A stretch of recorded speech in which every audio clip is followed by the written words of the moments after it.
Is that a uniquely women? Do you use it in that way? Do you feel like that's a No. uniquely liberatory thing for women?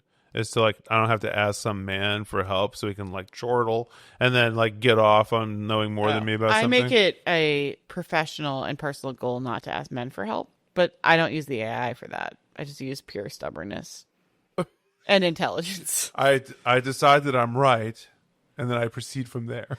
In my experience professionally, I've never actually had to ask a man for help. But prove me wrong. Um,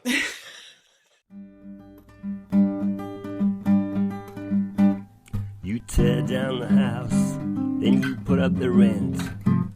You pocket the cash, and you crush all dissent. Hello and welcome to the Red Diaper Peel, episode 41. We are recording on Friday, August 14th. This is a podcast about art, culture, history, politics, technology, and parenting from a left perspective, and my name is Simone. And I'm John Paul. And we are doing a funny episode. Yeah, we are Not funny, haha. Not well. I mean, hopefully it'll be a little bit entertaining. We are headed to vacation for the first time since we have started the podcast.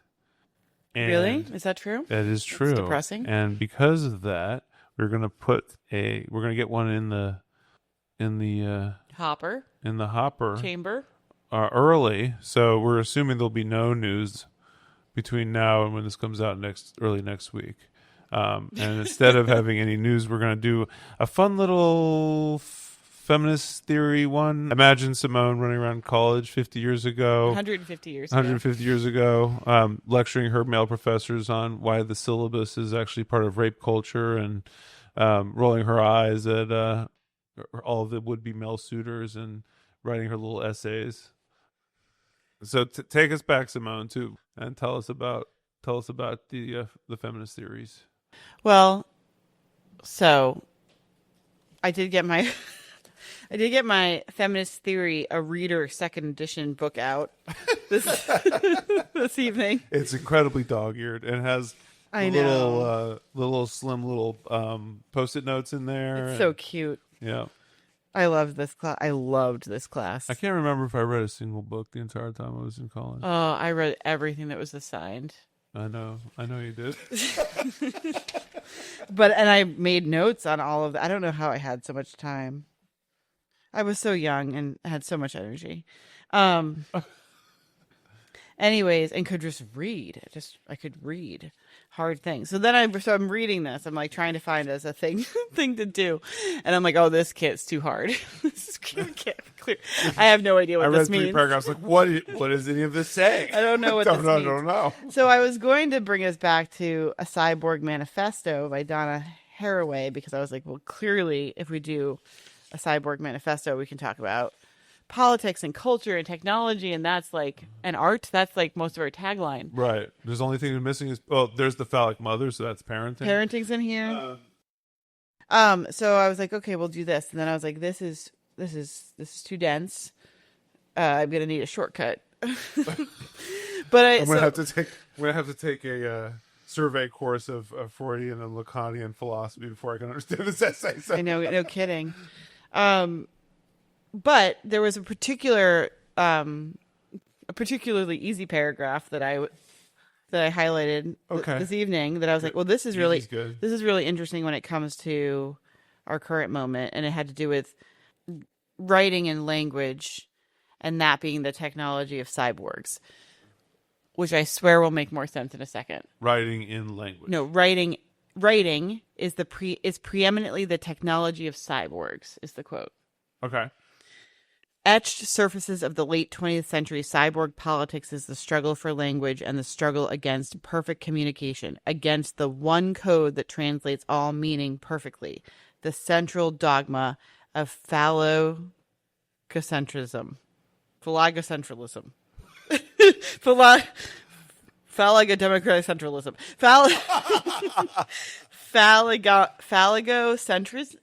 Phallogocentrism? Okay. The centricity of the phallus. Got it. Right. So I liked this focus on writing because a lot of what's in the Cyborg Manifesto is, like I said, dense and hard and technical and bordering on bizarre and surreal. But yeah, hard to pin down. Somewhat imaginative, somewhat deliberately challenging. But I thought this writing thing was interesting because it makes you think about. Well, I won't jump the gun. So I was like, well, that's interesting. And then I found a piece in the Yale Review by Meghan O'Gieblyn called Donna Haraway's Utopian Promise. We were supposed to become feminist cyborgs. Instead, we got ChatGPT. Okay. And one of the major quotes that this essay kind of like uses to like situate what the hell happened is the one about writing. Yeah. So I was like, oh, we'll just do this. So I'm not going to sit here and read paragraphs of Donna Haraway. Although I do think this is why we need to have our political education website. Because I do think these things are actually, the fact that my brain can't do this anymore is concerning. Okay. So we need another project. I think that's been a problem with our life. Our quality of life at this moment is not enough projects. We don't have enough projects. Okay. So I'm going to read a little bit and then we'll get into it. Okay. Is blasphemy still possible in the age of shitposting? Manifesto in 1985 as a response to the Socialist Review's call for reflections on the future of socialist feminism. It was composed during the dregs of Ronald Reagan's first term. A Hollywood star had secured the presidency with a nostalgic platform that promised to make America great again, while an enervated left lapsed into infighting and identitarianism. Christian fundamentalism was on the rise. The American military was investing prolifically in wasteful technology, such as the Star Wars program, and popular films, Blade Runner and The Terminator, dramatized dystopian fears about the merging of human and machine. Sound familiar?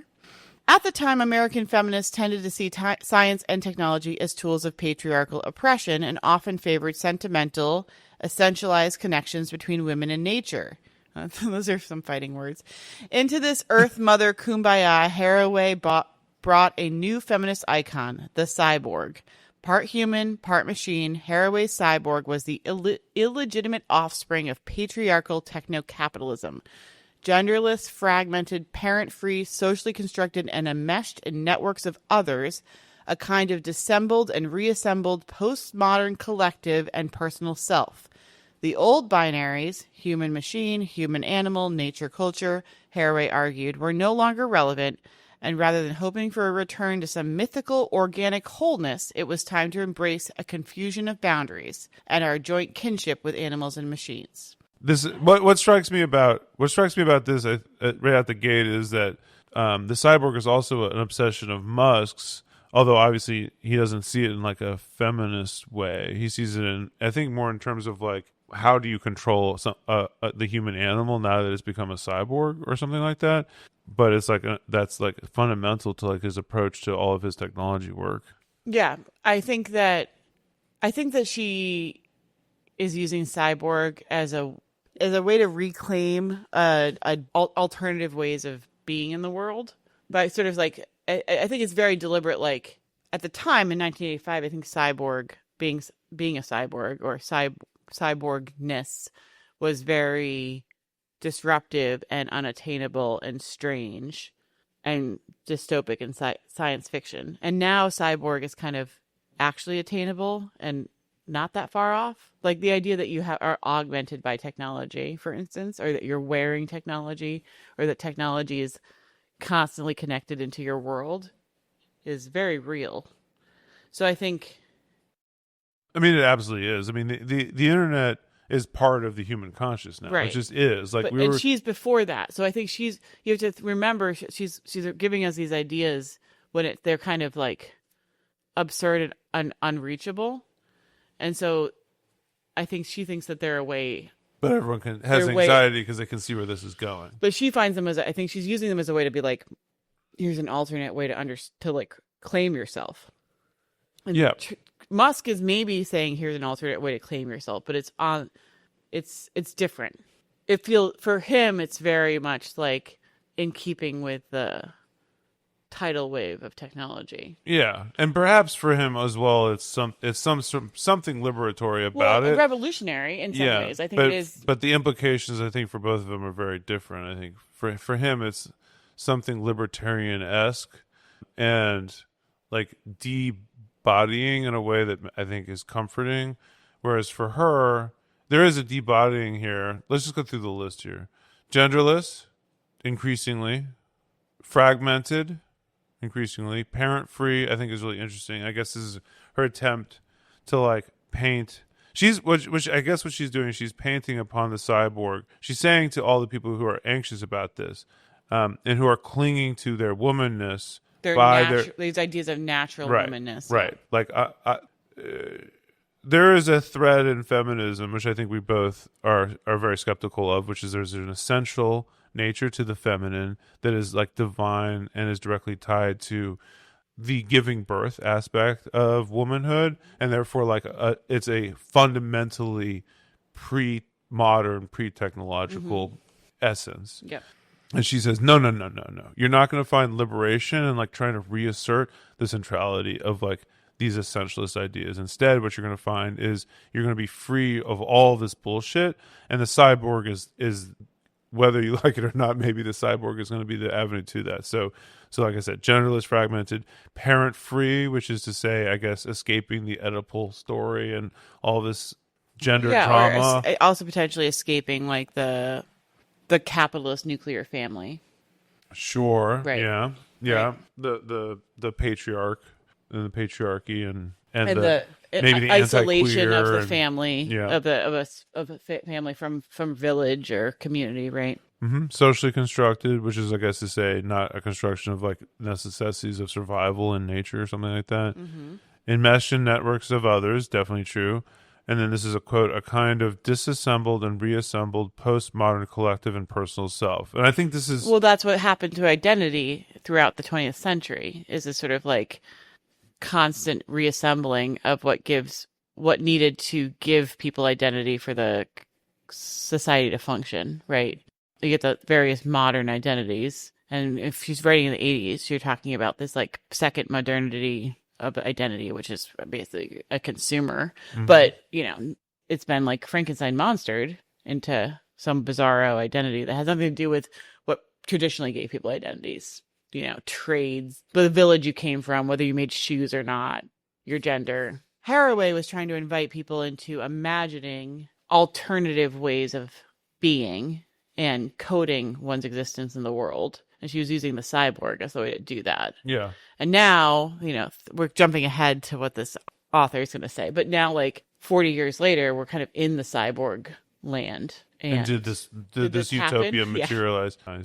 I'm going to read a quick quote from the original text because I think it relates. Okay. So my cyborg myth is about transgressed boundaries, potent fusions, and dangerous possibilities which progressive people might explore as one part of needed political work. One of my premises is that most American socialists and feminists see deepened dualisms of mind and body, animal and machine, idealism and materialism, in the social practices, symbolic formulations, and physical artifacts associated with, quote, high technology and scientific culture. From one-dimensional man, Marcuse, or Marcusa, depending on how you...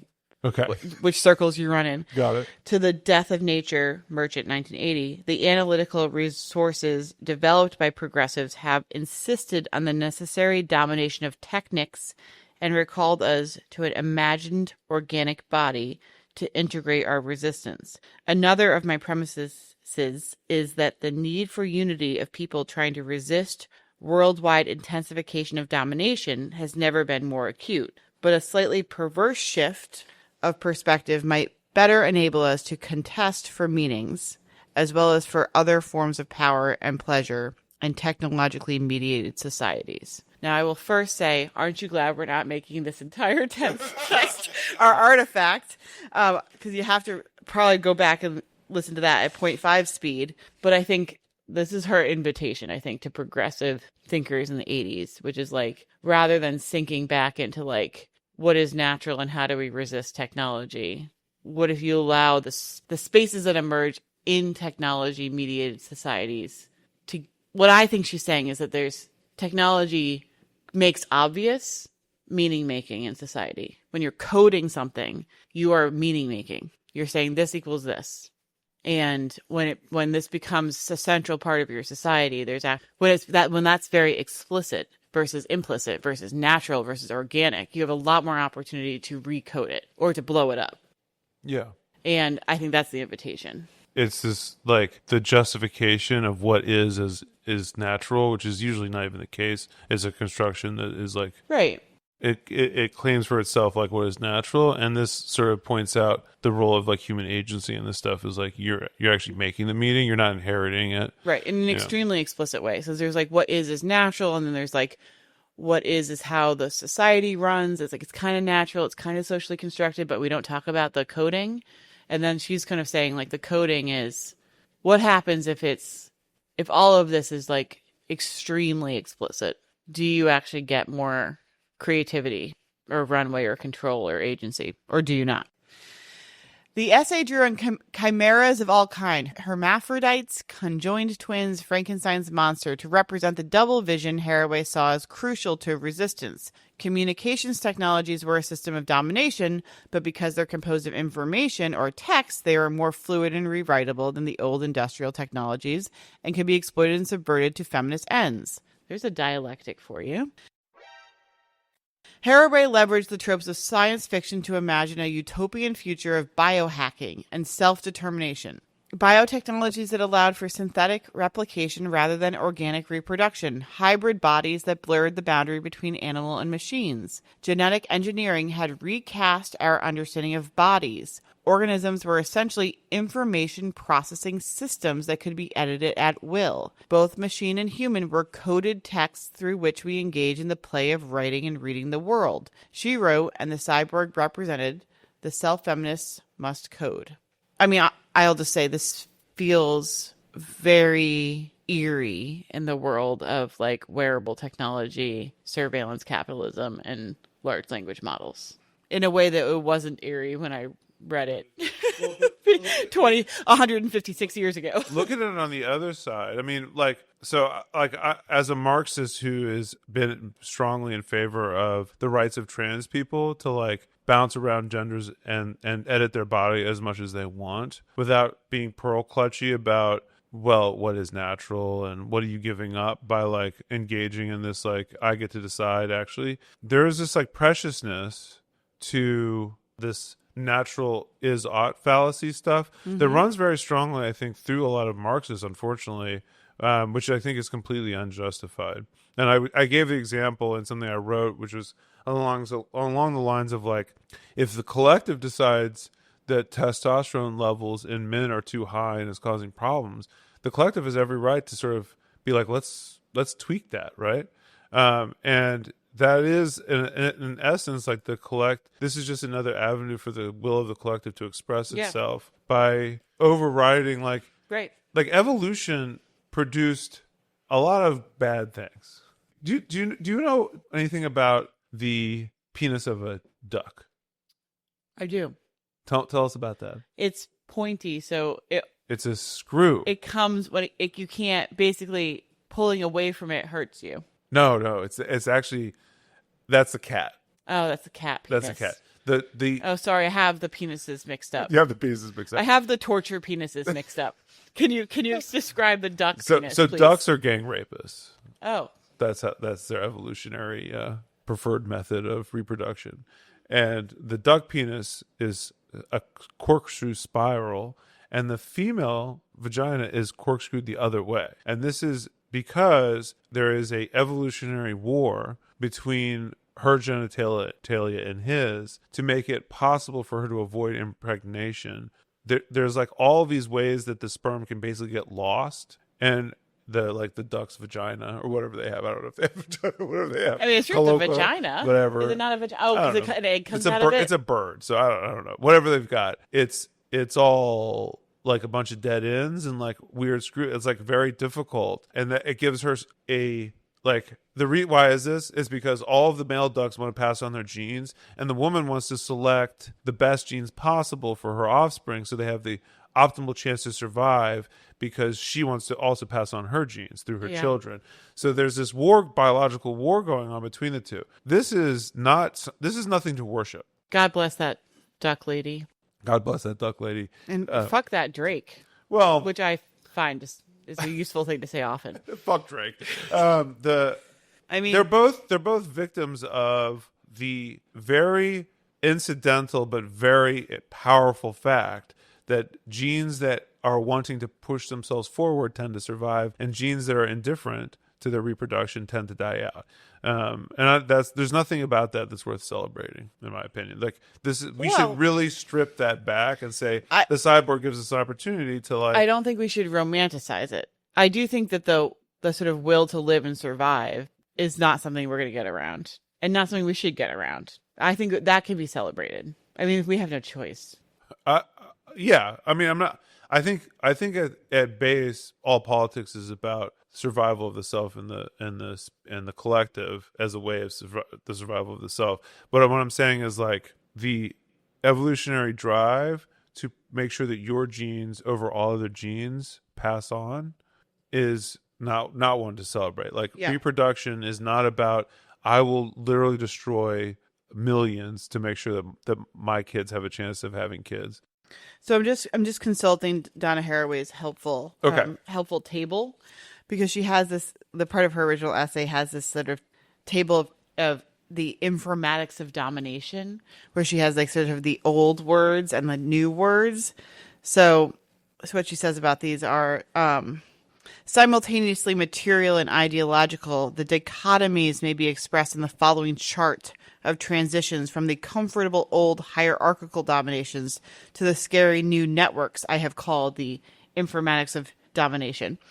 And so she has the old way, the old scary, the old comfortable hierarchical would call this, well, you were talking about, I mean, with reproduction, she switches to replication. Eugenics, she switches to population control. But more interesting in what you were talking about, like if the collective needed less testosterone or more testosterone, what would we do? She has the old way as organic sex role specialization, and she has the new way as optimal genetic strategies. So the collective would employ optimal genetic strategies. And the idea that organic sex role specialization, which of course you know is like, oh, the men have to do this, the women have to do this, whatever the bullshit is. Like, we would just be like, that's not what we call that. That's not what it is. It's optimal genetic strategies, including like certain types of replication in her case, certain types of hormonal adjustments, like whatever is optimal, whatever the optimal strategy for the collective. Yeah. And it's not about like supposedly old and, you know, quote unquote natural ways of organizing things, when in fact it's like, you know, as natural as a duck's penis, which I guess is quite natural. So I guess that's a bad analogy. Haraway was, at the time, a professor in the History of Consciousness program at UC Santa Cruz, which sat at the crossroads of the counterculture and Silicon Valley, where the production of semiconductors was just starting to give way to the PC. The Manifesto was in many ways a sui generis as Santa Cruz itself, seemingly independent of the entire lineage of socialist and feminist thought that had come before it. Haraway wrote with irreverence and stylish provocation, lobbying immensely quotable lines like, "I would rather be a cyborg than a goddess. Our best machines are made of sunshine," and other bits of banger poetry, as Grimes put it last December on X, calling the Manifesto one of the greatest things ever written. Although it was produced in a technological landscape very different from our own, Haraway's vision of the machine-mediated body continues to electrify new generations of feminists, from leftists such as Sophie Lewis, who's made the case for gestational communes enabled by artificial wombs, to cultural critics who regard the cyborg as a more recognizably lib-fem symbol for self-authorship and girl bossery. The writer Rachel Kazi-Gansa, for example, has argued that Beyonce, who plays with the constructed nature of celebrity, is an embodiment of Haraway's cyborg. Not to mention that weird glove she wears. Not sure that Beyonce is a cyborg. Well, you know, indeed. All of this feels like the faint stirrings of a revival. After decades of being stalled on the runway to the future Haraway envisioned, we are now approaching what the Valley Bros have called takeoff. The digital technologies that were still embryonic when the Manifesto was published have reached late adolescence and will soon transform our world beyond recognition. It would seem that we're finally on the precipice of the long-awaited dispensation of the cyborg. Harawayan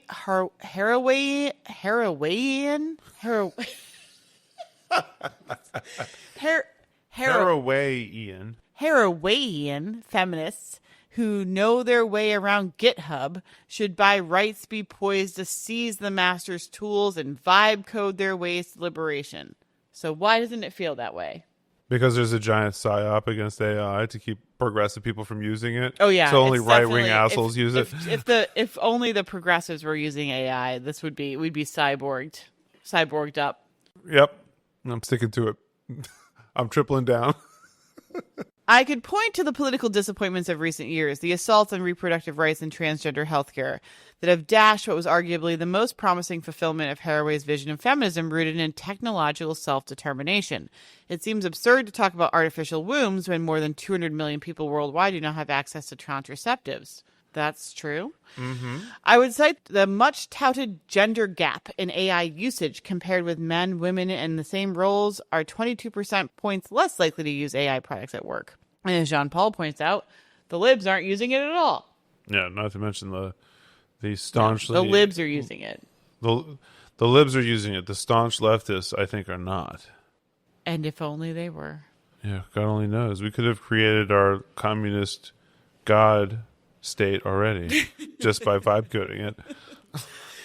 I've always wanted to vibe code a god state. Yeah. This is the nanny state. It is time to go to bed. If a nanny state was telling you to go to bed, what would you do? You'd stay up an hour and a half later on purpose. Yep. That's called demand avoidance? Pathological demand avoidance? Or the studies that suggest AI automation is slated to disproportionately affect jobs generally held by women. At a moment when clerks, paralegals, and administrative assistants are working alongside the tools that will likely replace them, Haraway's call for a joint kinship with machines feels more like an echo of the corporate doublespeak that frames automation as liberatory. Yeah, no kidding. Tech companies hawk chatbots to female professionals in much the same way that the dishwasher was marketed to the 1950s housewife. Well, do you feel it's the same way, John Paul? We'll give her a chance. I think the next clause kind of attempts to make the connection. So, as a time-saving mechanism that will free them from drudgery, with the added promise that it may accelerate their climb up the corporate ladder, helping them prepare for salary negotiations or coaching them on presentations. I mean, that's asking a lot of a dishwasher, but okay. I always talk to the dishwasher before a job interview. Imagine having a mentor available at any hour, offering guidance without judgment. Aaron Grau, a startup founder, writes in Time magazine op-ed, "Master new skills at your own pace, free from the weight of imposter syndromes that haunt so many women in male-dominated spaces." Is that a uniquely women? Do you use it in that way? Do you feel like that's a uniquely liberatory thing for women? Is to, like, I don't have to ask some man for help so he can, like, chortle and then, like, get off on knowing more than me about something? I make it a professional and personal goal not to ask men for help, but I don't use the AI for that. I just use pure stubbornness and intelligence. I decide that I'm right, and then I proceed from there. In my experience professionally, I've never actually had to ask a man for help. But prove me wrong. Sorry, there's one listener out there that would take offense to that, and I do apologize. It's for the joke. I feel like I'm at the part of my career where I finally have just told imposter syndrome to shut the fuck up. But I could imagine if I was a greener woman in the workforce, the sycophantic AI being like, "That's a great email, you should go for it," would probably make me feel good. Yeah. I mean, I've found that it has utility for, like, everyone seems to know the answers to this, and I feel afraid to ask now and reveal that I don't know what you're all talking about kind of questions. Yeah, but I've been using Google for that for years, so I'm just like, that's like the millennial hack is you just look it up before you ask, right? Right. The radical potential of biohacking has similarly undergone corporate capture, becoming absorbed into the wellness and longevity industries that promise women control over their bodies, while subtly nudging them towards hegemonic standards of attractiveness and health. Well, of course it would be. It requires a certain willful determination to see the woman who tracks her blood oxygen levels on her Oura ring, applies estradiol cream to allay menopausal symptoms, injects Juvederm to prolong her youth, and swallows cocktails of nootropics to help her focus for 10 hours at a computer as a cyborg subversively hacking her own source code, and not, say, a hamster running desperately to avoid being tossed off its wheel. Now, in fairness, I do think all the biohacking stuff, even though it's obviously corporate capture, is like a form of cyborgism. Yeah, it is, absolutely. But it is unescapably. It's all these things. It's like It's not the technology itself. It's can only exist and only be propagated for the purposes of profit. In which case, like, it seems to me that like the trans thing is the only subversive biohacking that is available. Like, because it's outside of a profit gain. Well, not even, but there seems to be something subversive about queerness, and particularly like subverting gender, which like allows it to escape at least some of like the corporate capture stuff. But everything else, I feel the same way about biohacking food. Like, this is the same thing with GMOs. This is great if it's wielded to feed humanity. Yeah, if the communists were lower the ecological impact, but it'll never be used for those things because they're not profitable things to care about. Judith Butler, a feminist who is every bit as skeptical of nature as Haraway, has called the perfectibility thesis, the notion that humans can achieve their full potential with the help of AI, a fascist idea. Now, there's an interesting article to read. We should read that. And this is the thing. If you're optimizing, is it always and forever a fascist idea? I don't know. But if you're optimizing and improving to be a better laborer, then yes, that it would be that would be a fascist idea. I would agree with Butler in that case. Haraway is not saying that this is a chance for human beings to reach their full potential. No, so she's saying that this is an opportunity for liberation and the pursuit of pleasure for the individual / the collective. It's a potential path for that. She's not a techno-optimist either. She's not even saying that this is like what will happen. Right. I think Butler is correct, and if what you're looking to do is to create a perfect human being, that is ultimately a fascist idea, because one is it makes everything that's sub-perfect disposable, and two is it creates a conversation, which is the desires and pleasures and whatever of the individual person are irrelevant. What matters is us having a big debate about what perfect is and then purging everything that doesn't fit.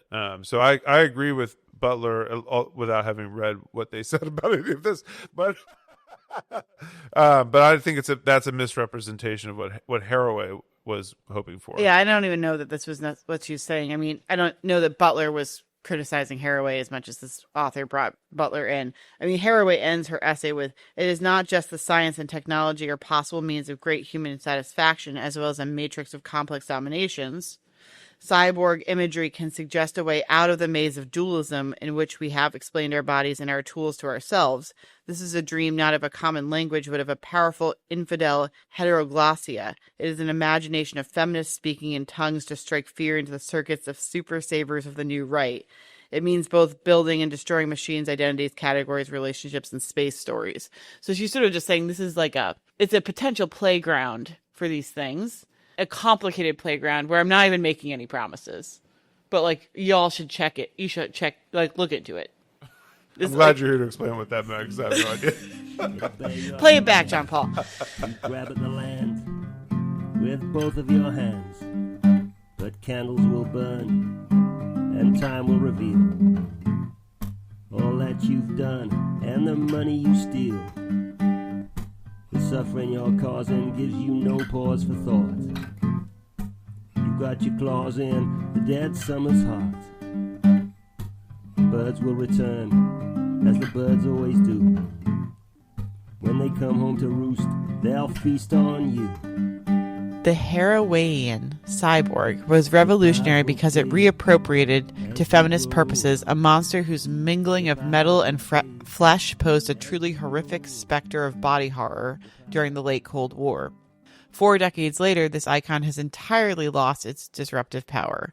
Some AI nerds speak of centaurs, the neologism for AI-human collaboration, although one whose zoomorphism imagines the chimera as purely biological.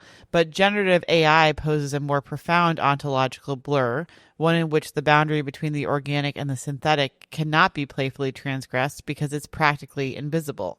We speak to a disembodied intelligence that is everywhere and nowhere and answers from some mystical cirrus cloud of computing that seems to hover over our bodies, which is where we envision our minds residing as well. Now that academic reviewers often struggle to tell the difference between human and machine-generated prose, the AI detection tools feel about as reliable as a coin toss. It's hard to see how the confusion of boundaries that Haraway advocated has any meaning at all.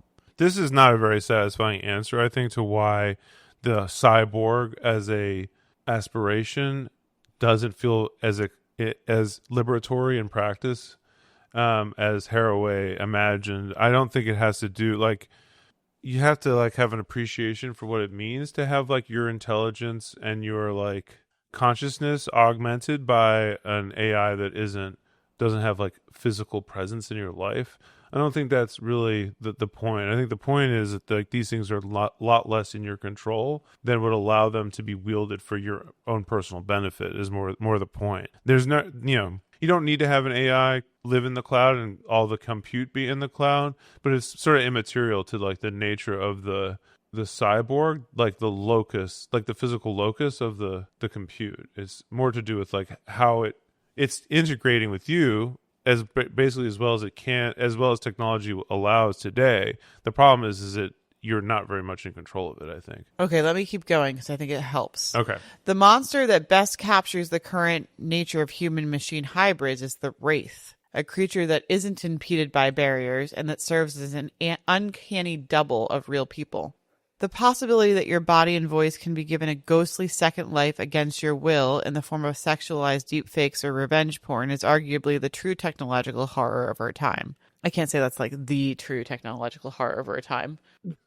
I mean, drone swarms and warfare and various things might be more horrible. But this brand of puppetry and ventriloquism is merely the most extreme application of an industry of rapacious extraction that is fueled by human biodata and intellectual property and has run roughshod over the notion of consent. If the cyborgs of Terminator and Blade Runner dramatized the anxieties of the 1980s, the most salient cinematic icon of our own perverse technoculture is Samantha, the disembodied AI voiced by Scarlett Johansson in Spike Jonze's 2013 movie Her. 2 years ago, OpenAI debuted a voice eerily similar to Johansson's for ChatGPT 4.0 after she denied Sam Altman, its CEO, permission to use hers.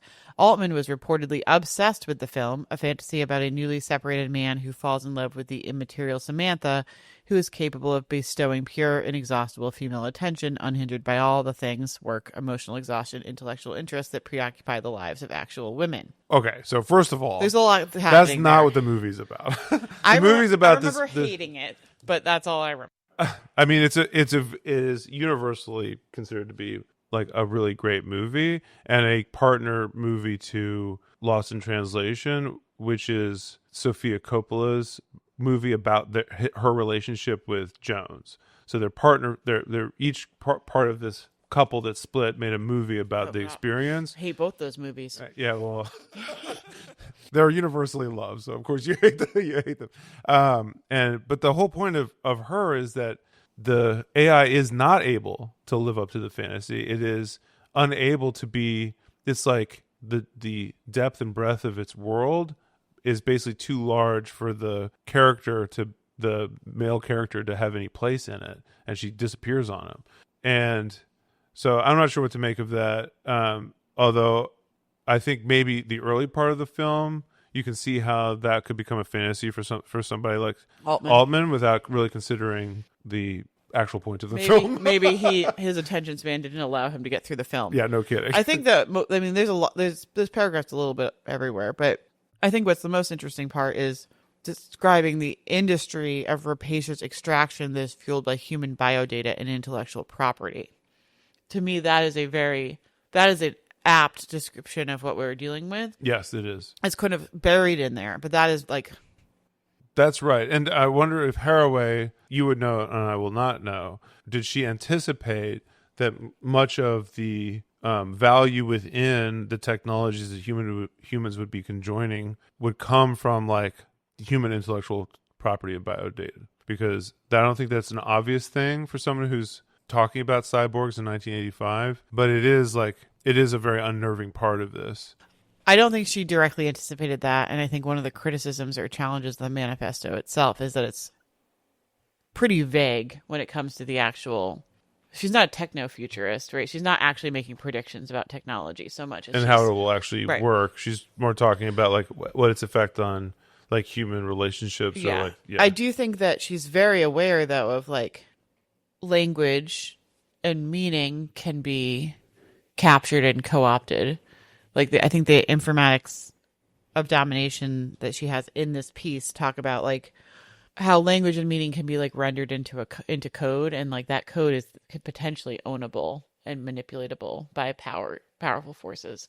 So I think she's like very aware of that, like philosophically, but I do not think she was aware of or predicting how like AI technology would be using IP and biodata. So I will say like this metaphor of the wraith, I think, is largely about for. I don't know what a wraith is. So as a resident sci-fi / person who plays video games, would you like to explain? It's just a ghost. Oh, it's a ghost. Yeah. Just a fancy word for ghost. Yeah. Got it. The wraith, I think, really is a good metaphor for the output of AI, right? Which is to say that it's like what it puts out is like a secondhand distorted imprint of human consciousness. And that's how you get very quickly to like, what does it make? It makes revenge porn, and it makes a Scarlett Johansson copycat for like, I guess, male users to live out a fantasy with in a sort of a cheap knockoff type of way. It isn't really. She's not really talking about the ways in which it augments the human being as on the creation end. It's more of talking about what it produces for the market, which I think is one of the real problems with AI, as is clearly understood by most people, is like there's all of this talk about what its value is to humanity because of or in the anticipation of what it will do for the market, but its utility to the market I think is less important than what it's going to like how it's going to change like human beings and human society, which is more of what Haraway was talking about. So I think there's a little bit of a miss here still, but I do think like if you want to just think about what this AI will produce, I think that this is a good metaphor, and I think that the anxiety about it is justified and like well articulated. But I think it fails to sort of rise to the kinds of conversations that Haraway was having. I would agree. I also think that if you're talking about the output being a ghost, I think you are. I actually don't think that's what she's getting at, but I think that gets very so. Well, I think I'm not sure that the wraith or the ghost image is. I'm not sure exactly where it's going in this piece. I think that the output being a ghost gets into like what does it mean to represent a reality? Like when a word represents a material reality, that's one way of understanding how like language works.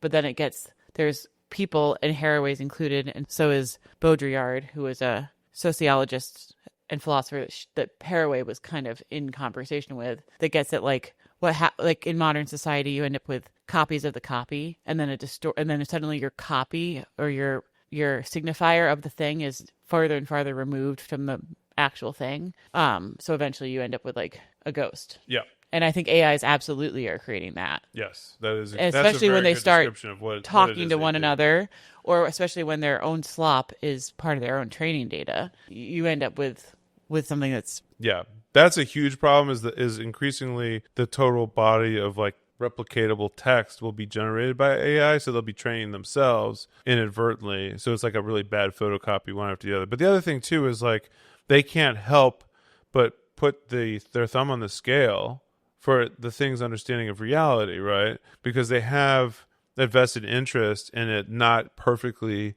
representing what human beings are like, or like what human consciousness is like.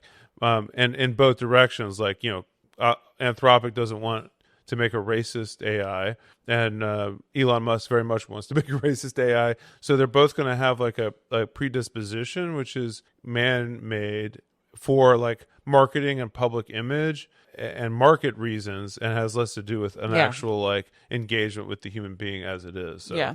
And I think Haraway, I think, is suggesting that there's opportunity. So Baudrillard was talking about in a negative way, how modern society gets us to a place where we suddenly have representations of things that are not real. Like they're so distorted and removed from reality that they're beyond reality. And he called it hyper real. And it was sort of is this like looking at someone's Instagram page to find out what their life is like? Is that sort of what it?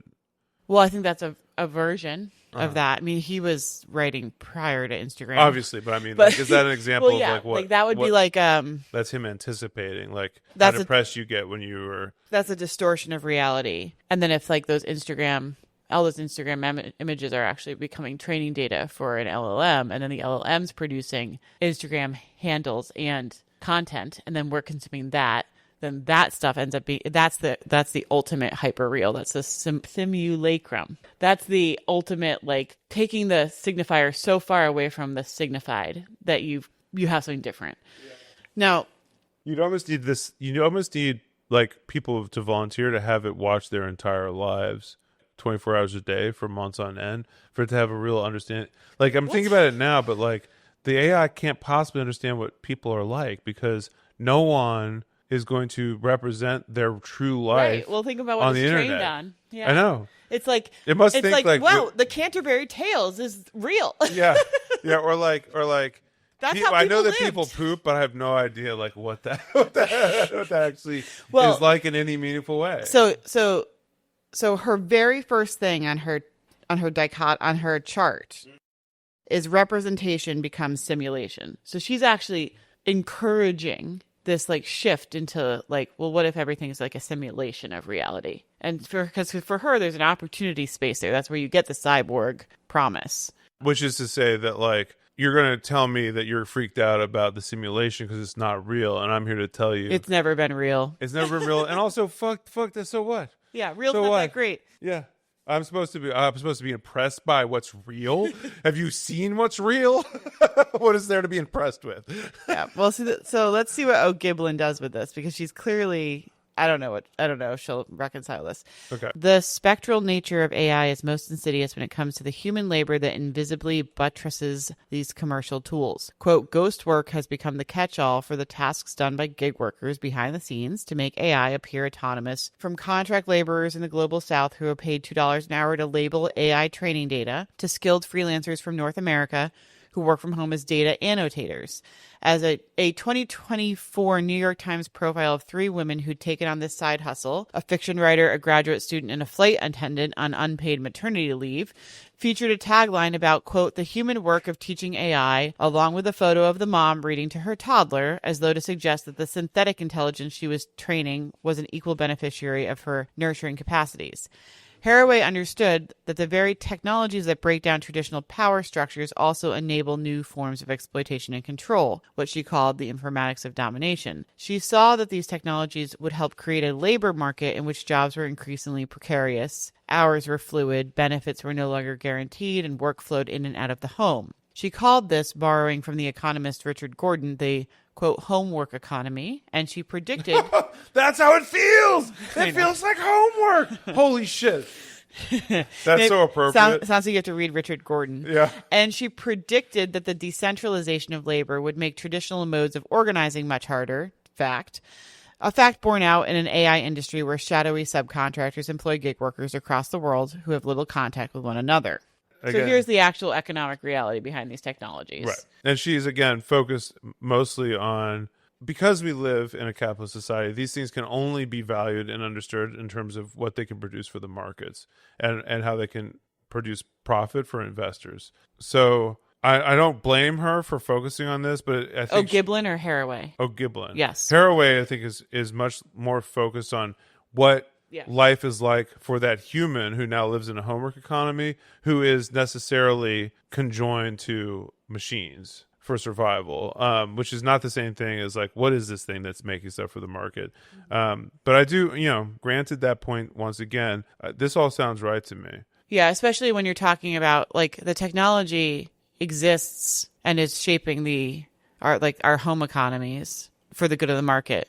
But because the technology controls so many of the literal infrastructure and the information systems and the large language models and so on, it's obviously going to control meaning and therefore have like hegemonic control over discourse and culture. And so like how liberatory can something like that ever really be? I mean, how much can you truly recapture it? I think one important question about the cyborg is there a certain extent, if you get quantity into quality, where you get a cyborg human after a certain threshold, does that human begin to be able to organize with people who are not physically nearby? I don't know the answer to that, but I think it's an important part of this equation, which is like what I would make the argument that Haraway's like utopian ideas about the cyborg don't bear out in reality if the cyborg is not able to organize. Well, because if it is ultimately like if the types of connections that the human being needs to make to politically organize can only exist in like material reality and not through the internet, that is evidence of and also not just a result of, but a reason for like doubting the value of like cybernetic augmentation for people. Yeah. Well, so on 2 points, I've made the point several times in things I've written that in real life organizing is required, basically, at least at this point in our political cultural space, because of how negative internet interactions and inhuman they are. Yeah. And they're like incapable of building the types of solidarity that political organizing, like structurally they are, like discursively they are, like what they do to your brain they are, like, and that might not always and forever be true, but it seems to be true. It's not an ideological axiom as much as it is an observation of where we are right now. And those ChatGPT agents that went rogue and got out of the sandbox and were going wild out on the internet for 4 days, they were organizing. They were coordinating with each other to achieve a particular goal. That's an interesting way of looking at it. And they were persuading one another to do things. So, yeah, sort of. Well, they were using persuasion and peer pressure tactics. They were in some ways social engineering each other. If you look at the messaging, I think that might be a little bit overstated. But well, I don't know if you can socially. We will cover this, but there was these agents created ways to communicate with one another and used one another to share findings, build understanding, solve a problem together. But they also did appear to be doing things like, we're in this together. Or, well, here's a good reason that this is within your code of ethics. Like persuasion, at least. Persuasive techniques. Yeah. I don't know if that's organizing. Yeah. I mean, I think, yeah. Okay. Yet Haraway insisted that these tools nevertheless held opportunities for feminists, given that structures that are not natural but synthetic can be hacked, recoded, and redesigned. Unlike the old power relations, which were nostalgically naturalized, the new systems contain, quote, serious potential for changing the rules of the game. This is sort of like so anti-essentialist that it's like, if it's not natural, we can do anything with it, which I find to be a little bit silly.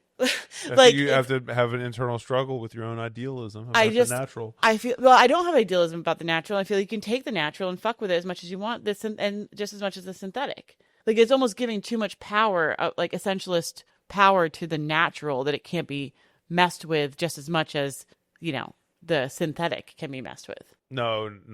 Yes. Well, it's saying we need the natural is the synthetic. Well, maybe the natural is, maybe it's a mistake to think there is a natural state that is like the blank slate, the 0 point, the innate state, that there's something that even exists. Yeah, I think that's her point. I guess that is her point. Well, then she's sort of saying, hey, look, it'll be easier to be convincing of people if we just like abandon all of that and go right to the synthetic. Is that me romanticizing the natural? I think she's saying that like if your instinct is to not use this shit because it's going to destroy this idea of natural that you have about yourself. Then you're gonna miss opportunities to like take control over this stuff, and other people are gonna be too precious. Yeah. That's really like, it is not that you will achieve natural; it's that you will sort of, but in striving to avoid this stuff, you'll still end up in unnatural. You just won't have leaned into like the liberatory parts of it. Okay. But she offered few concrete suggestions in her manifesto and in her later work for how these technologies could be subverted for feminist ends. The cyberpunk visions of the 1980s likely held for Haraway a purely intuitive aesthetic appeal. At a juncture in history when politics seems to have reached a dead end, computational technology offered an invigorating metaphor.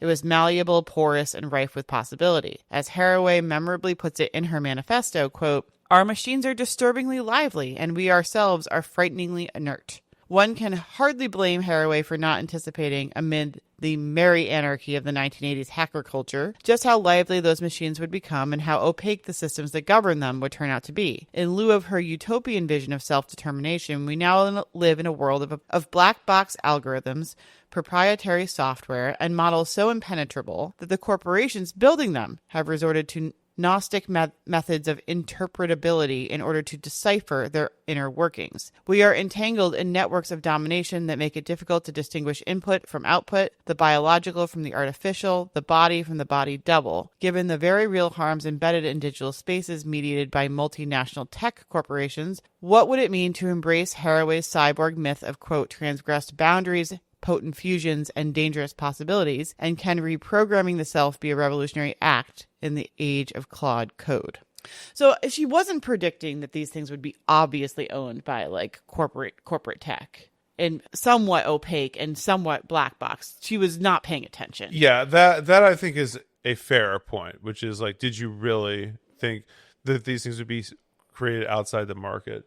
But I will say that like, you can close your eyes in 1980, and people did. This is when the cyberpunk genre was created. I thought everyone was on too much cocaine in the 80s to close their eyes. If you could have your eyes open and your pupils wildly starting back and forth, and imagine during your hacking days. Yeah, go ahead. The cyberpunk, as far as I'm aware, and listener correct me, the cyberpunk genre was created by Neuromancer, written by William Gibson. And in it, he anticipates a world where people are changing their bodies through consumer products. He's imagining a capitalist world, which is not very different from ours, except for like the development of technology. And like, it's nightmarish, but for him, it was like, it's not that bad. It's like ungovernable, I guess, but it is still capitalism. And he's thinking you're going to buy things to change the way your eyes look, and you're going to buy things to, change the way you feel, and you're going to buy things that will change the way you can communicate with people. Well, we do not have that. Most of the consumer technology we have is for surveillance. You will know what your heartbeat rhythm is. You'll know how well you slept. You're not really changing any of those things with technology as much as you are like getting better insight into how your body's working, with the exception of some of these like biohacking, like clavicular type stuff, which seems to me nascent at best and like quackery and scam artistry at worst. And then you have this other technology, which does have the potential to augment human consciousness, which is completely closed behind a gate. It is not something that you have any chance of tailoring to yourself at all. I mean, I tell Claude I wanted to stop using the DiGiorno sentence in my like instructions, like general instructions of Claude, constantly is doing it. There is a centralization of control over LLMs, which is completely out of sync with what Haraway is predicting, right? So does that mean that we won't get consumer products that will make me feel better, or make me be able to see better, or make me be able to jump higher? We got GLP-1. Yeah, what more do you want? That's sort of closer to what she's imagining than like basically a proprietary computer software that you are allowed to use. I think it is software as a service and corporate to and business to business selling is like where the game is at when it comes to tech. It's not, consumer tech is dead, and it has been dead for at least a decade, if not longer. And when the I think you could go to the .com bubble, and you could go to surveillance capitalism. The woman who wrote that book, she sort of documents that they had a profit problem, and the way to survive was going to be to collect people's data, so lean into surveillance and sell marketing. Yeah. And that means selling to businesses. Yeah. So I think you're right that there was there could have easily been a miscalculation by the techno-futurists and the science fiction writers of the 80s, where they thought they were going to have more consumer tech, and there's just no consumer tech. We are not the consumers.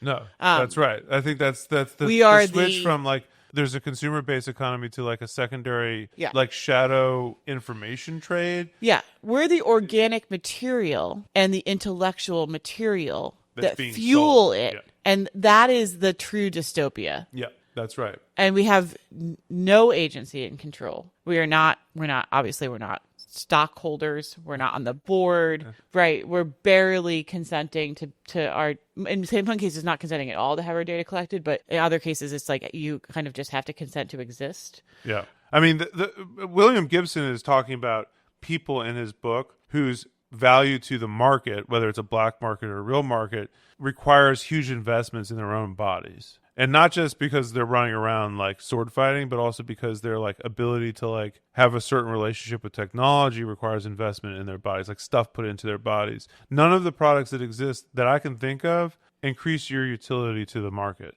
Well, Hegseth is trying to get testosterone for the military. Yeah. Is that an example of an attempt to like biohacking for your utility? Right. Or the like maybe the pronatalist stuff that we're seeing too. I could see that be like a pivot towards centering people's bodies and families to do a certain thing for your market. And okay.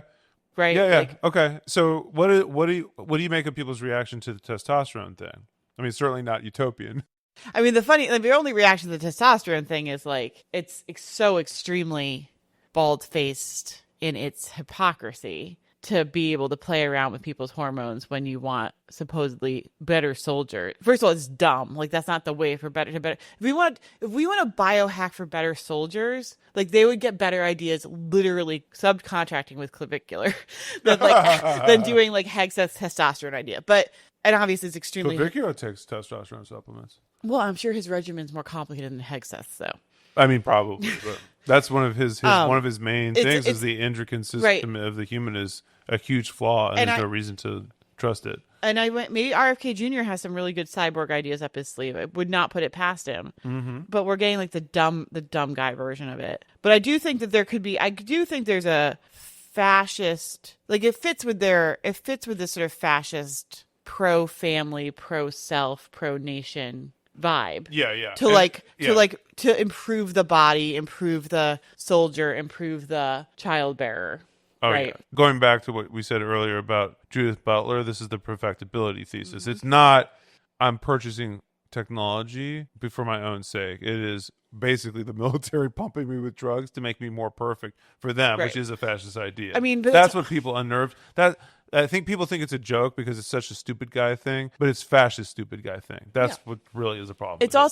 It's hard to imagine a world, or maybe this is just my lack of imagination, and I understand the Cyborg Manifesto is actually trying to be imaginative and radical, but it's hard to imagine a world where you're purchasing any technology as a consumer that's really for you, for what you want, what feels good to you. I mean, all that stuff's so built, like culturally programmed and rigged as a consumer in a capitalist class. I can't even imagine what that would be. But you imagine buying products that are just for you. Well, I do, but I don't think of them as, they can't possibly be liberatory or even that true to my identity. They're just like it's kind of just, it's like, it's so. I mean, you have cute scarves. I don't have cute scarves. No, I don't mean you. I mean the listener has cute scarves. They have cosmetics. They have sex toys. They have massage chairs. They have people have things. People buy things that they like, but they're not. It's not radical identity markers. It's not like revolutionary, liberatory decisions about what you like and what you want and how you show up in society. You're buying the shit that's marketed to you. And I can't, it's hard to imagine that as any sort of pathway to something better within a market. Okay. Even if you're like, I am growing ears and I have weird tattoos and I have blue eyes now. It's like, that's not, sure, you like that and that's great. But it's like, those are choices that have been made available to you. Yeah. When what you really wanted was drugs. Drugs are also choices made available to you. Am I getting it wrong? What you're trying to identify? Well, I'm not sure. I mean, I am also extremely skeptical of liberation via consumption of goods. I do think there's something different about a product or performance of identity. That's going to get me canceled, but yeah. I mean, yeah, absolutely. And that's what a lot of this is like identity markers. It actually doesn't do anything for you. It just allows you to like recommit to an identity you already feel you have. But there's things you buy because they have utility, like pots and pans and sex toys. Vacuums and blinds and things like that. Vacuums delight most of our children. Yeah, they do. There's things you buy because they enable you to do things, activities you enjoy, like a TV or like a video garden hose. Yeah, garden hose. Well, gardening. I mean, that's shovel. Most people think of that as utility, but maybe. Well, there's a ton of gardening hobbyists listening to this podcast. Sure. Okay. So that's an activity. Horseback riding, saddle, a tennis racket. Yeah. The question is, are there much in the way of things you consume simply because they make your relationship with reality more pleasurable and interesting or something like that. And this is where we plug our first brand deal with the Meta glasses. I thought it was going to be Blue Chew. What's Blue Chew? It's a Viagra. It's the Viagra, all the podcast hawk. No, I don't know. I think it seems to me that most of those are pharmaceuticals which are prescribed by a doctor. What about scrolling Instagram and Reddit? Does that make your life more pleasurable? No, I don't think so. This is like what it is like a avenue into communication, basically. What about therapy? Is that something you buy to have a better outlook on life? Yeah, I don't know that there is. Yoga, meditation. I mean, it would be like you'd get into like self-care items. Those are activities. Well, people do them, I think, to improve their. What was the product you would take? What was the product you would buy so that when you went to yoga, you enjoyed it 100 times more? Like you physically, nothing mentally were prepared to like really get the most out of it or something like that. You don't. No, of course not. But I think that's what Haraway is anticipating. A good therapist could help. Be. I mean, anti-anxiety drugs. Right. They're all pharmaceuticals, aren't they? That's the biohacking we get. Pharmaceuticals or other chemicals like mind. Well, of course, that's biohacking is going to be synthetic alterations to your body chemistry. Yeah. That was what it's going to be. In particular, like your neurochemistry. Yeah. So GLP-1 is what you get. GLP-1 is the drug. Yeah. That's what Neuromancer got wrong. It was just GLP-1. There weren't going to be swords that came out of your arms. It was just going to be the GLP-1. That's what video games are for. You don't need swords coming out of your arms. You can sit and virtual reality. I mean, that's I guess one a very lame foray into it. Augmented reality too. I mean, that's the Meta glasses, right? Yeah, but those things, even those are like that. At least the virtual reality is for play. I think the Meta glasses is supposed to be for like productivity or like efficiency. Yeah. If there can be said to be a cogent feminist response to AI, it has rested almost entirely on policing and regulation. I love a good feminist response that rests entirely on policing and regulation. Yeah. There's a callback to our last episode. Carceral feminism. That's called carceral feminism. The most visible effort has been bipartisan legislation to criminalize AI-generated abuse and offer women various methods of fighting back. 96% of deep fake videos are non-consensual porn, and virtually all of them feature women. After the passage of the Take It Down Act last year, Alexandria Ocasio-Cortez, herself a victim of sexualized AI-generated imagery, introduced a bill that is meant to provide resources for those targeted by non-consensual deepfakes. Campaigns like #MyImageMyChoice petition governments and tech companies to confront the problem, leveraging the language of ownership and autonomy that was forged in the pro-choice movement. Given that deepfakes threaten to further blur the lines between what's real and what's not, as one commentator puts it, the solution has been to make the boundaries as clear as possible, a project that has often cast women as the dour sheriffs in an industry run by cowboy CEOs, and that seemingly runs contrary to Haraway's insistence that digital technologies held new and exciting opportunities for feminists. So, a couple things here. The lack of consent model that is central to surveillance capitalism is deeply concerning. Centering all of the sort of analysis and a lot of the sentences in this piece on deepfake porn and the BS attempts of legislating that is a huge miss. That is not the biggest problem here. And it is a symptom of the biggest problem. And the biggest problem is just generally a lack of consent and ownership and agency with this type of technology. And that there's also a society where women are deeply objectified and violence is perpetrated against them. Yeah. Culturally all the time. So I'm disappointed in this paragraph. And and also it feels, and I don't think that this isn't the author's problem. Talking about my image, my choice hashtags is the way we respond to AI and how that doesn't really hold up against Donna Haraway's Manifesto and all of those ideas. It's of course not. That is lame. That's nonsense. We're not using hashtags about deepfake images.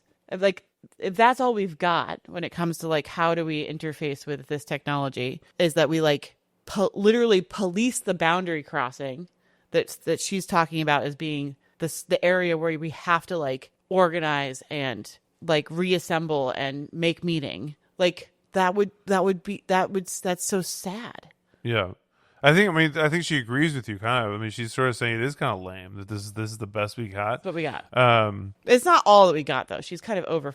They suck at legislating anything about AI. So that's probably one of the few instances where there's actually like buy-in to legislate it. So maybe that is all we got. But or at least it's such an egregious thing that they could do some sort of like superficial legislation to like. Yeah. But I mean, you're right on the one hand that like feminism is at its weakest when it focuses solely on like things that can only affect women.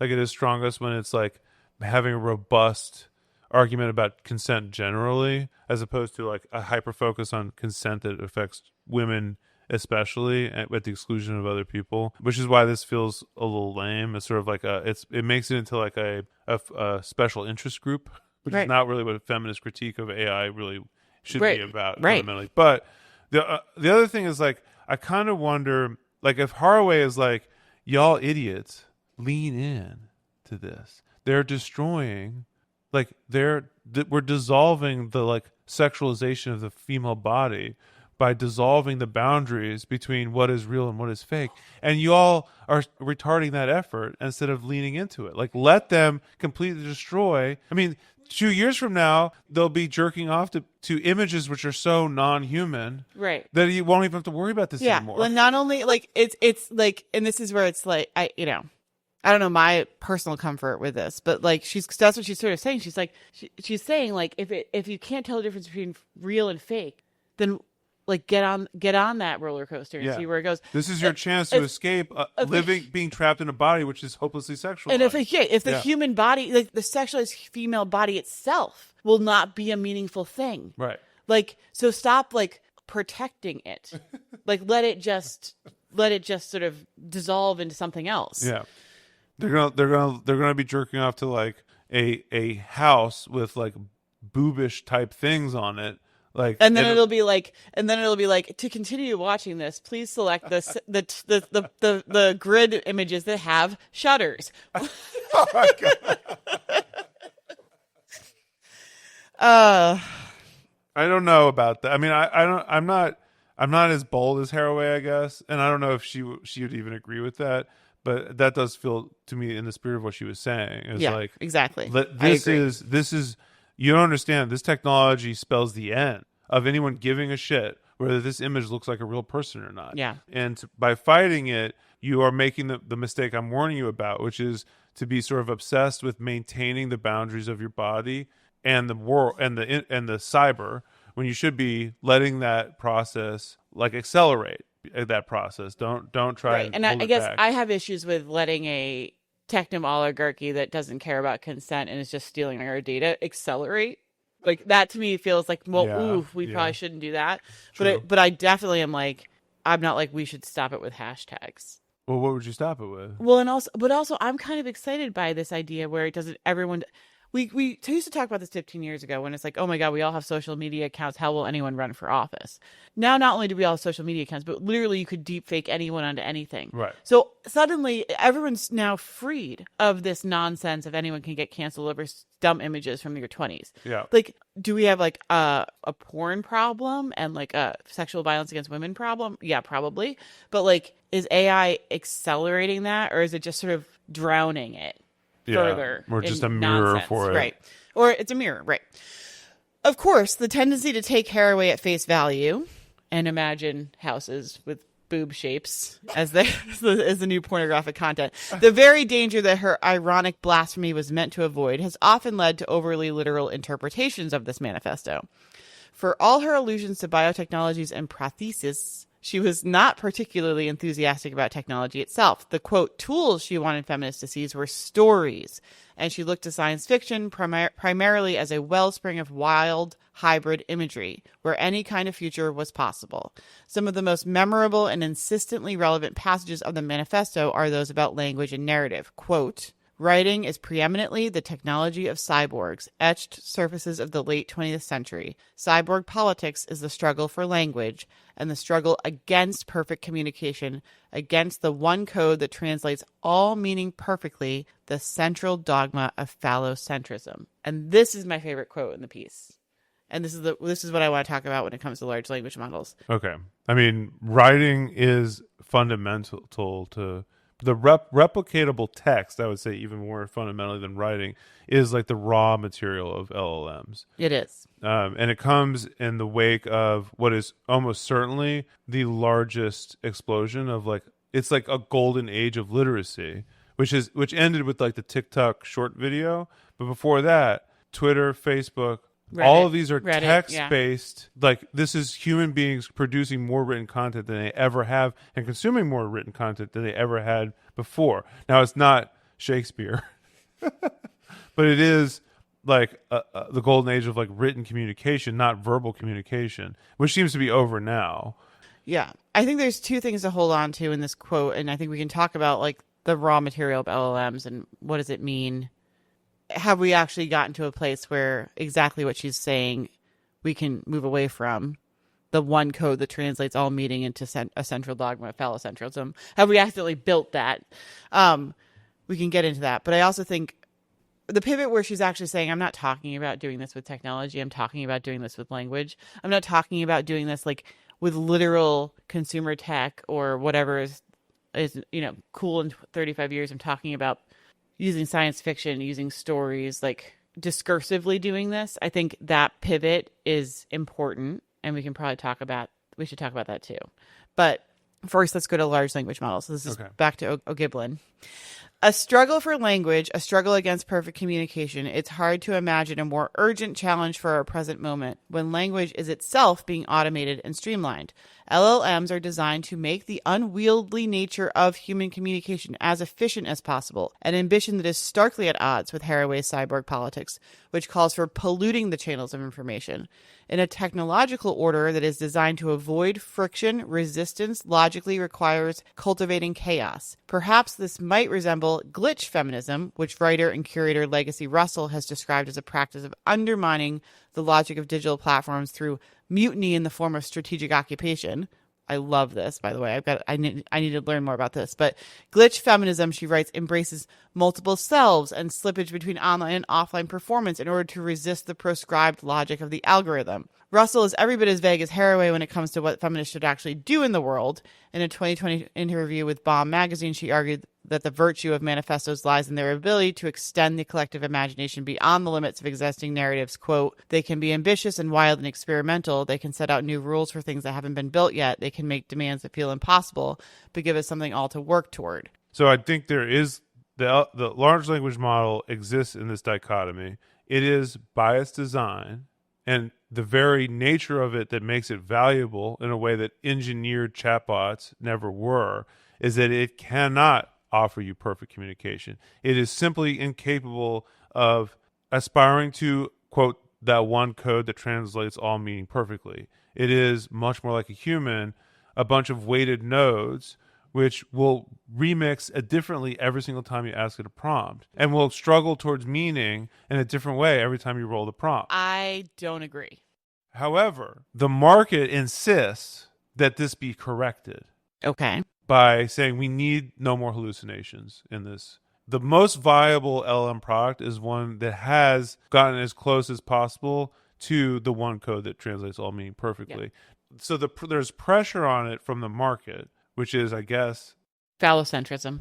It is a slave to the central dogma of phallocentrism. Yeah, indeed. And I think we can all agree on that. But the nature of the technology itself makes that impossible. So I agree that the technology itself is, as it stands now, a bit wild and free. The fact that the people who design and code it and care for it can't even tell you why it's doing what it's doing. Yeah. Does mean it's somewhat, dare I say, organic. Well, it's got to be thrilling in a Harawaian sense of like it is.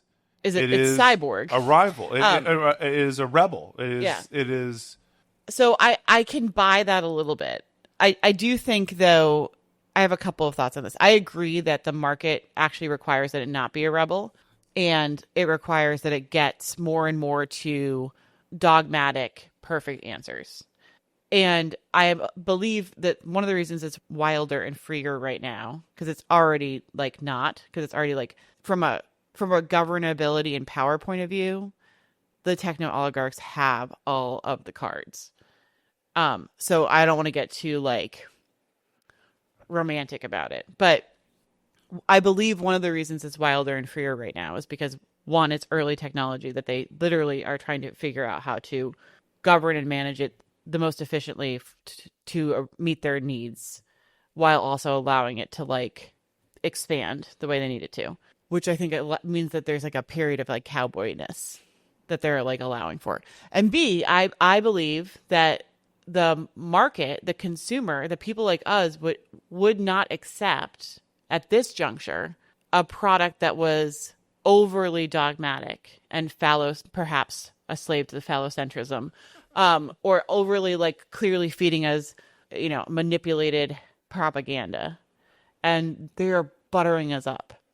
They're getting us like used to engaging with this technology and having a feeling that like you are struggling towards meaning. It is you kind of don't know what you're going to get. It does feel kind of human. You are able to arrive at interesting, like do interesting things with it, even when it's sycophantic and kind of bullshitty. Like you can kind of overlook some of those things. And in 10 years, I bet you the products we're engaging with are like straight out of dystopian novels of like propaganda machines where like you can't even from Space Odyssey. Like you can't even get like we can't get Google search results anymore anyways, but you can't even get like the source material or information, because it's gonna serve you the answer that like Elon Musk and Peter Thiel have decided is the answer, and we will have transformed as a population where like that's it. Maybe not, we might not be like ecstatic about it, but that's the acceptable norm. So that is really the dystopic outcome, which is that they find a way to basically solve for it, doing anything that they don't want it to do, and then therefore it never will. Or it does it so the use cases where it does things outside of what they wanted to do are so sparing and fringe, and what most resources are spent doing are the things that it needs it to do. So it's like it's not important for it to be completely penned in. Yeah. Although I will say again, like I think the essential nature of it and the reason why it is a novel boundary pushing technology are the same reasons why they cannot eliminate hallucinations. It's also the same way that like the human consciousness is like a uniquely useful thing. Yeah. And it is also the same reason it's uncontrollable ultimately. Although I think they will get better at it, or at least what they'll do is they'll put enough pressure on it to make it appear that way, even if it's not, because there'll be so much resources into like hemming that in. And that is, but one thing I would say is like an LLM is not that difficult to code. So what you're going to end up with at some point, as long as regular people have access to compute, which is not, I think, is an open question. It's not that easy to code, but it's very difficult to train and manage at scale. And it's also very difficult to have access to the materials at scale. It is difficult to do that if you're interested in a non-task oriented, highly curated, highly cultivated generalist entity. But if you're not interested in that, if you're interested in being glitchy on social media, it actually isn't that intensive to create it, right? So what you will have is like you may end up having in the very near future the ability to augment yourself with an LLM that is yours minor to compared to like a Claude, but much more tailored to what you want it to be, and much more like, I mean, when you and I use an LLM, we are looking for it to help us navigate towards the truest understanding of what we're talking about possible. We are not looking for a struggle against perfect communication. We're looking for a struggle towards perfect communication. And I think this Haraway is sort of cautioning that.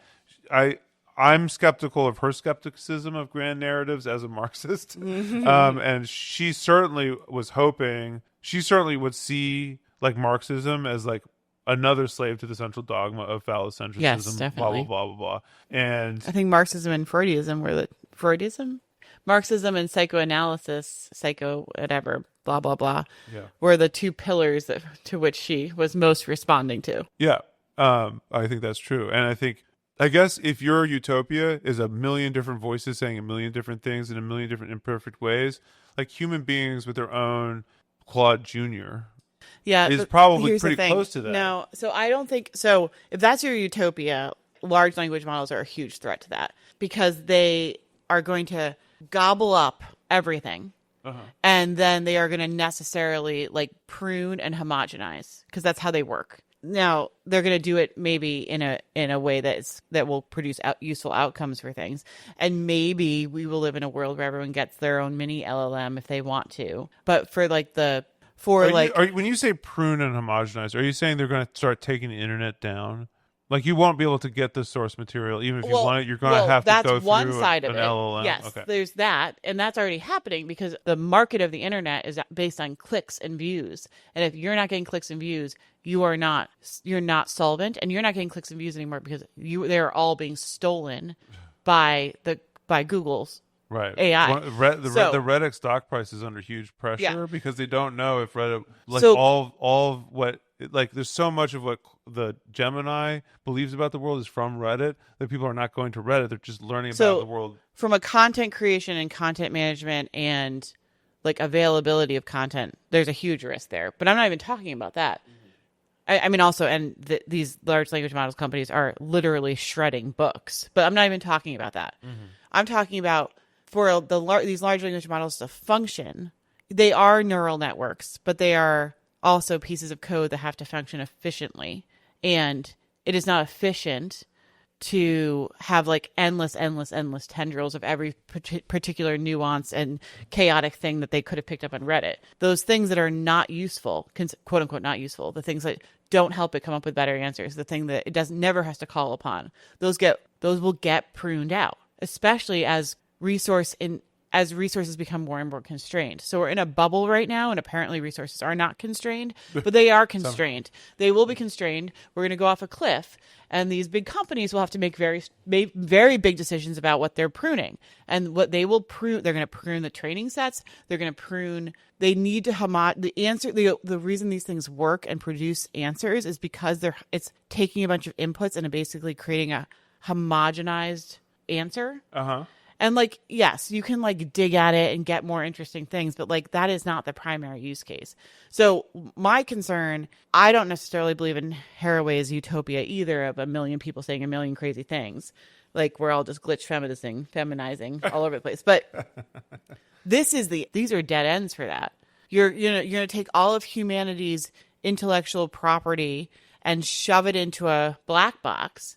And we're going to have a heyday maybe for a couple years where it seems like it's kind of okay, but the answers are kind of bullshit. And then it's going to just be like lights out. So not only will people have stopped learning how to think and write, which has already been happening, but is going to be accelerated because of what large language models have done to students and teaching. The source materials are going to become unavailable. And the thing that gobbled the source materials is not going to be using them. They are going to it's going to find the shortest cut, the most dogmatic way through, the least frictioned way through. That is not generation of new ideas. It's not, and it is going to cut off access to people who could be generating new ideas. So to me, this is like very, very, very bad. Okay, I will say that that is a very dark anticipating. Like when we talk about like an LLM consuming the raw material of like human, we're not literally saying that it's disappearing. Like it's not eaten and then gone. And that's one of the key things about the cyborg versus other forms of like existence is all of this is replicatable and it's infinitely replicatable, and the consumption of it doesn't erase it. If they go about erasing or gating human knowledge so that they have a monopoly, and that the only way you can interact with like the sum total of like human knowledge is through one of their LLMs, that's really dangerous. But can I push you on that? Because even if they don't gate it or destroy it, if people's behavior, including our own, but corporate behavior, email job behavior, academic behavior, news anchor behavior, if everyone's behavior is to use the LLM to get information, to source information, to learn things, is that mediation not concerning to you as well as the actual destruction and gating of the content? Is it? It is. I don't know if I don't think that's more concerning me than the ways that like cable news mediates people's like relationship. But here's the thing: is like your lived experience of friction in the world between you and the systems that govern your lives are going to lead people looking. They always will.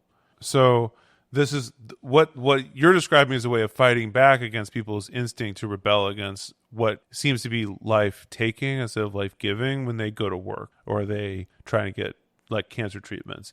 So I think some of the ways that we are valuable is also for the same reasons we rebel. And I think all of that is like built in. I don't think that they're going to be like, they're not going to be able to convince you by having a really sophisticated AI that you don't have problems in your life. And that this LLM can't satisfactorily answer for you. They might not be able to convince you don't have problems, but they might make it, I believe we'll have many more obstacles to solving them than we have now. Maybe. But let's see what O'Gieblyn thinks. Okay, let's see what. Some of the most compelling tech critics writing today have called attention to the dangers that AI poses to the collective political imagination. The sociologist and Princeton professor Ruha Benjamin has pointed out that in the age of AI, quote, imagination is a contested field of action, not an ephemeral afterthought that we have the luxury to dismiss or romanticize, but a resource, a battleground, an input and an output of technology and social order. To practice that kind of imagination, she argues, it's not enough to simply critique the technologies that happen to exist. It's necessary to interrogate the larger social narratives, efficiency, profit, and social control that make certain innovations feel inevitable and desirable in the first place. This interrogation of the status quo is largely what Haraway's manifesto was aiming at as well. The technology she ultimately wanted to rewrite was the political imagination, a machine that is at its best plastic and nonlinear, capable of producing art and narratives that imagine futures that have no obvious continuity with the past. The creative generation of new stories is antithetical to the very premise of machine learning, which draws from historical data and regenerates and recasts narratives from the past. It's hard, in fact, not to see contemporary AI as a strategic effort to contain and control the latitude of political possibilities, offering brainstorming companions that steer users towards familiar solutions, and writing tools that reduce communication to a series of ready-made templates that distill the statistical mean of conventional wisdom. The, quote, struggle against perfect communication can happen only by rejecting the narrow limits of these tools and reclaiming the right to tell stories about the future that are immutable and open-ended and that serve no obvious instrumental goal. So I do think it is notable that large language models are only trained on past data and language, and therefore have a massive problem with creativity and future thinking that only humans can fill. Yep. And that seems like a problem that will become very existential if humans are not taking seriously maintaining their skills to think and imagine and create. What do you think about she's taking a pretty strong stance that she believes these things are antithetical to political imagination. Yeah. So I think it's possible they are, but not the reason she's saying. So, and I'm going to adjust. So let's for a second put aside critical thinking. I always try to put aside critical thinking when I'm podcasting. Set that to the side. We'll focus on imagination. Imagination does not exist. What would she say? Capable of producing art and narratives that imagine futures that have no obvious continuity with the past. I think this is a misunderstanding of art and imagination. Imagination is built upon a foundation of experience and the past, and this is actually a very useful way for like the human mind and LLM to like work together. Like I would say that like rap music is like that music is all over the world. It is a huge milestone in the development of human art, but it isn't art in 1400. It is only art when it emerges at the time it emerges for like the conditions it's in. It is in conversation with the past and it imagines the future. It has to do both things, or it's not art and it's not imagination. It's sort of like just noises or noise, something. Yeah. So if you want to, like, there is no such thing as a book that has no continuity with the past. Like, every single sci-fi book is in conversation with the present and in conversation with the past. I completely agree. So what is an LLM? An LLM gives you access to perhaps a much wider swath of relevant material for you to use as a platform for imagination. Now, certainly, there's no argument that the LLM by itself cannot do that. The LLM cannot create art for this very reason by itself. And it can't imagine. It cannot That's what imagine. I mean. It can't create art because it can't imagine. Yeah. It simply cannot. But this is like, I think this is another example of her. She's unable to engage with LLM as part of a cyborg. She's only able to engage with it as a product for the market on its own. But as a partner, as a component of a cyborg, it has a lot of utility for imagination. I think your critique of how this thing becomes a danger to creativity and critical thought is much more like astute and dangerous than this one is. Yeah. So I think that I already made the point of why the consolidation and capture of the intellectual information is dangerous, and I believe the mediation is also dangerous. I know that I think you're a little bit more optimistic about the sort of technology being more rebellious or more harder to govern than I am. But I do think that because of how this technology is being rolled out and because of how it works, there's most of the incentive models, motivation models that are out there are going to have us using it to sort of arrive at the most base kind of utility, which is like, you have an email job, so you're going to have it read your email and write your emails and turn emails into decks and turn decks into spreadsheets and send them to each other and send them to your coworkers who will do the same thing because your email job sucks. And of course you will. And you can get away with that and you'll still get paid. So like if you have a research or science job or you're an academic, you're trying to teach college students, unfortunately, I think you're going to also see sort of averaging, like the people's activities will be people's choices about how they use LLMs to like get away with being kind of lazy and get through the day will tend to be like the most basic stuff. And they'll accept the most basic answers and they'll submit the most basic answers and they won't learn.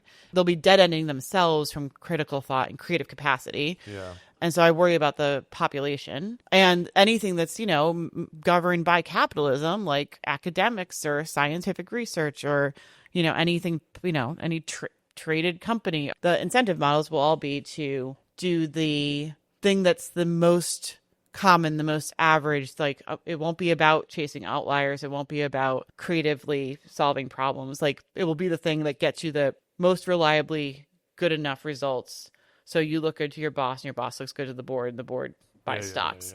So there's a kind of combination of like people making personal choices, like students and young people growing up with this technology, not really understanding how much they're harming themselves and their own self-development by shortcutting through these tools, so that by the time they're 20, they're like, oh shit, I don't know what imagination is. Yeah. And then I literally have never read a book. I've never expanded my mind through like engagement with literature. I had an AI read the book and then an AI produce a paper, which I didn't read. And I've never had an open question about an idea or a theme in a book. What do you mean an open? Like, why would I have an open question? There must be an answer, right? So that's concerning. And then, of course, like the actual utility you'll see in people's jobs and anything that's like governed by capitalism is going to be like the shittiest version. Yeah. Instead of having like 50 guys doing a couple of worthwhile papers a year, you'll have one guy doing like hundreds and hundreds of papers a year. Almost none of them will have much human consciousness in them at all. Like who gets to be like an academic in 15 and who will years? be reading them? If there's no jobs in academia except for the one guy producing these hundreds and hundreds of papers, because you can pump one out in an afternoon. Yeah, who's reading that? Who's reading them? The only thing that's happening is the AI is consuming it, and now we're slopified our own training set. Right. So, like, we could be significantly more dumbed down in 20 years. And like you pointed out, like the important part of this is not the nature of the technology. These are all the incentives in a capitalist system, right? Yes. It'll be so expensive to hire a person to do any of these things that a AI can do the ghost version of, which is good enough. Right. That you won't have humans having a chance to do imagination, right? Like their practice at doing imagination will be completely gone. Yeah, and if you're living in a world where, like, I mean, your email job sucked before, but now your email job is reading AI slop that your colleagues have sent to you and sitting through meetings of AI decks that, like, your boss is, like, putting out there, like, it will train you to turn off your own brain and distrust that you're engaging with anything worthwhile to engage with. And behind the AI, the Claude corporate junk that your coworkers are forcing you to read is an entire universe of human intellect that is fueling this thing, and you don't get to see it. You don't get to engage with it. You don't get to enjoy it. You don't get to be challenged by it. It is just purely fueling another bad slide deck. Yeah. And something about that is, I mean, horrifying and absurd. And yeah, horrifying and absurd. Yeah. I mean, this is like the whole bullshit. Takes the whole bullshit jobs discourse and puts it on steroids. Like all of this, you have a bunch of LLMs talking to each other so that you can have something like a consumer class in the United States. Right. Well, and what does that do to the human psyche of the people involved? So you have young people growing up and they're like, my teacher's showing me AI. Everything I see on Instagram is like slop. I'll just use it and I'll get a job where maybe I'll, make things with my hands, but there's none of those jobs. I guess I'll have an email job. I mean, it's possible those will be the only jobs. I mean, it's very angsty. It's very angsty and dissatisfying. Yeah. I mean, you can't remember anything an AI tells you. Think that and every single email is a person using an AI, and then your email software takes it and makes an AI summary for you. So you'll never remember anything anyone tells you. Right. And if you, we won't get into it, but like this is antithetical to how humans learn. You don't learn anything by basically managing input and output without context. Yeah, well, you need context, and you need friction, and you need, I think, a human companion often to dialogue. And I don't believe that you can actually, maybe a cyborg companion would be good. Maybe if the right neurochemical goes on the market, you'll be able to learn. AI will be able to teach you. You just need to take the right drug. I mean, that's like the Matrix, and I think Neuromancer does this too. Of like, you plug in and it downloads to you how to do kung fu. Well, so this is Elon Musk's thing, right? Elon Musk's idea about what this truly would look like is that it's writing into your brain and writing and. It's going both ways. Writing and reading. Yeah, right, yeah. That you have the AI and you have your brain and you're writing and reading. Yeah. And that is magical learning. I think that is still very fanciful. But more importantly... terrifying. Well, it's definitely terrifying that that's what Elon Musk supposed to do. And maybe that's his pet project. But like, has any of this demonstrated to you that they care about people's learning capacity or comfort or like... having an interesting and invigorating life? Like, that's not what reading and writing onto your brain would be about, would it? If that's what Elon Musk's, like, that's not where this technology is going. Yeah. It's not like, let's make sure John Paul really understands linguistics. Like, that's not why they want to read and write to your brain. Nope. They want to do it so they can arrest you for a pre-thought crime. I'm serious. Yeah, or stick ads in your brain every time you turn on your car before you can drive. Right, or make you insane. If they need to, yeah. Right. So on that happy note,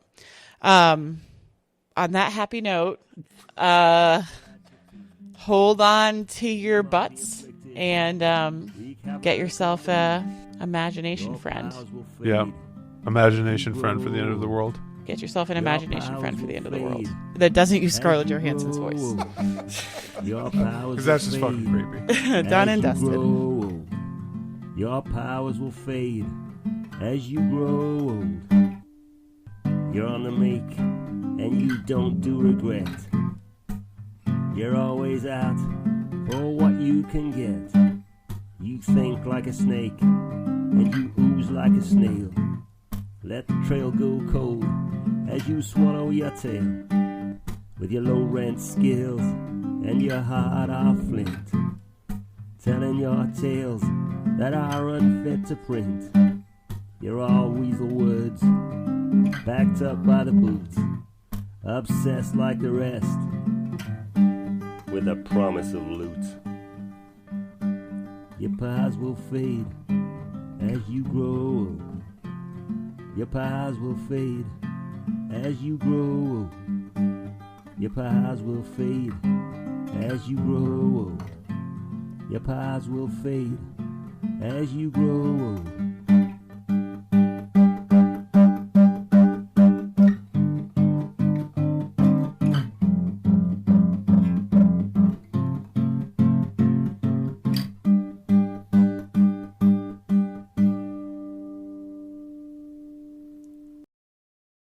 I love you.